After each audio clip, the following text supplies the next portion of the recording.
Over to Mr. McLean for his first 6 minutes. Thank you, Mr. Chair, and let me thank both ministers for showing up today and giving us an hour of their time combined. Much appreciated. I heard your comments, Minister Wilkinson, first of all. I heard your comments here, and it echoes what I've heard from you and your colleague here at the table and your Prime Minister several times, that we can have this and we can have that too. And I think it's fair to say, if you look at a portfolio of solutions, we can have some of this and we can have some of that. But you can't have all of both. So let's get towards the reality here about what our future looks like. I'd like you to put that on the table here, first of all. I'm going to ask you, because you were at the IEA meetings and so was I a couple of weeks ago, and we heard quite clearly that the world is demanding more energy from Canada as it tries to wean itself off of Russian energy that has been a course they've taken that is the wrong course, and now they're seeing the results of that course.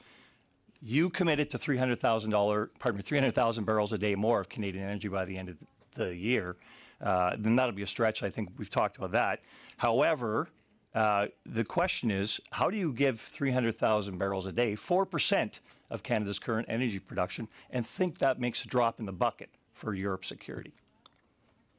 Thank you. And yes, certainly enjoyed the conversations we had at the International Energy Agency. I would say that there was a second part to the conversation at the IEA. They want more energy from countries like Canada to help displace Russian oil and gas, but they also are focused very much on accelerating the transition to renewables and hydrogen. That was an absolute unanimous issue with all European countries.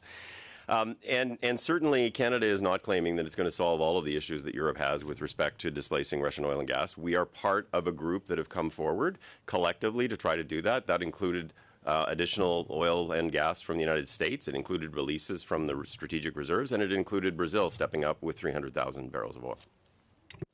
Well, I'm not sure that answered the full question, Mr. Minister, but I will say that your recollection of what happened at that meeting and mine are two different things, because there is definitely not unanimity amongst the IEA members about what we need to focus on at this point in time.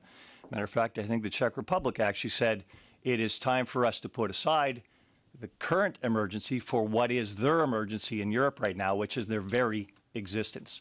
And now I know we have to balance these things in perspective, but this perspective has to be looked at going forward, and we have to balance what we do for the world here, because the world has continued to grow their energy consumption, and we've been on the sidelines. Committing 300,000 barrels a day equivalent over the next year, potentially, is a pittance, first of all, and we can't even get it to Tidewater because we don't have the infrastructure. And I'm going to say right here, that represents failure from this government, from a country, and we're still importing over 1 million barrels a day that we don't carbon cost in its production.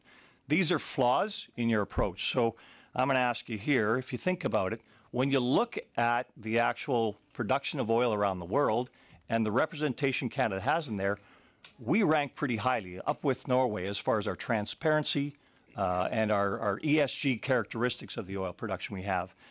Are you suggesting we displace that Canadian oil with offshore oil, both in Canada and in the growing markets around the world, particularly in the world's poorest markets? Well, I mean, firstly, with respect to the energy transition, I would just direct you to the communiques that come out of the IEA, which actually do focus on the energy transition and accelerating that to ensure that they are actually gaining domestic energy security through the work to transition to hydrogen and renewables. But what I would say is countries within the IEA thanked Canada significantly for stepping up with 300,000 barrels of oil. That included all of the European countries and the United States. And certainly they are interested in a conversation with us about how we can help them both bridge and transition. And so the European Union and Canada have a working group that's been established to focus on both LNG and hydrogen and what we can do to actually address them. We have a similar working group that is ongoing with Germany.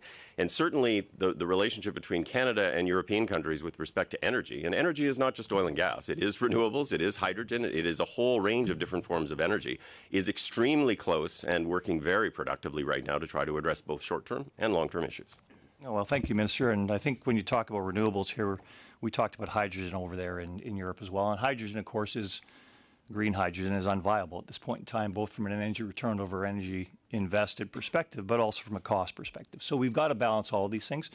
I think you're suggesting that we continue to ramp up inflation on energy around the world, not just in Canada, but make energy a much larger piece of the cost of everything, including food around the world. There was a time when I listened to your government talk about a carbon tax being the most efficient form of taxing carbon. putting a price on carbon. And that seems to have been misplaced by several regulatory jumps now, including the Clean Fuel Standard and now this cap. So is it no longer your position that it is the most efficient way of cutting back carbon?